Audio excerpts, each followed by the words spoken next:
За сайн байцгаана уу? Та бүхэнд энэ өдрийн мэндийг хүргье. Өнөөдрийнхөө хичээлээр хэрхэн Google Sheets дээр хөлдөөх буюу Prezi ашиглах хичээлийг та бүхэнд зааж өгөх хүслээ.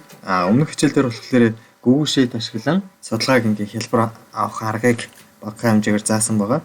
Тэгвэл тэр судалгааг бүгэлж байгаа сурагчид, эцэг эхчүүдэд бага зэрэг хүндрэл гарч байгаа нь юу ажиглагдсан бэ гэхээр утсан дээрээсээ бүгэлэхөөр одоо асуулгууд нь алга болчдөг. Эсвэл бол яг өөрийнхөө нэр нь хаана яваад байгаа, эсвэл яг зөв бүгэлж байгаа үг нь бас тэтгэхгүй байсан учраас энэ хөлдөөх буюу Prezi-г ашиглачвал илүү давуу тал юм бол энэ шилийг бэлдэж байгаамаа. За өмнөх хичээл дээр болохоор Google Sheet ашиглан онлайн судалгааг хэлбэр авах гэдэг нэг хичээл бэлдсэн байгаа.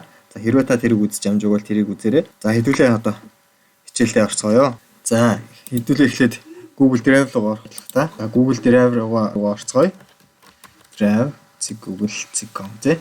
За эндээс за өчтөрийн миний судалгаа энд байна. Хэрвээ та шинээр sheet үүсгэх гэж байгаа бол new command дээр дарж агаад Drive Google Sheet гэдгээ сонгох ёстой шүү. За тэгвэл хэдүүлээ өчтөрийн миний ашиглаж байсан судалгааг ашиглая. За ингээд Excel-ийн файл маань бэлэн байгаа тий. За тэгвэл ингээд доошоо явж ангууд энэ үгэд одоо жишээ нь энэ судалгаагаа бүглэх гэх тэнгүүд энд ямар асуудал байгааг нь харагдахгүй байгаа гэх мэтчлэн. За тэгвэл аршаагаа ингээд явж байгаад артлын асуудлыг бүглэх гэсэн чинь миний нэр маань хаана байгаа вэ гэх мэтчлэн юм судалгаа бүглэх жоохон төвхтэй зүйлүүд гарч ирж байгаа юм л да. За тэгвэл энийг хөлдөөх буюу Prezi гэдэг сонголт маань их амархан. За одоо яг энэ асуулгыг хөлдөөё гэдэг юм бол энэ хэсгээ сонгочлоо. За waves-нээс Prezi.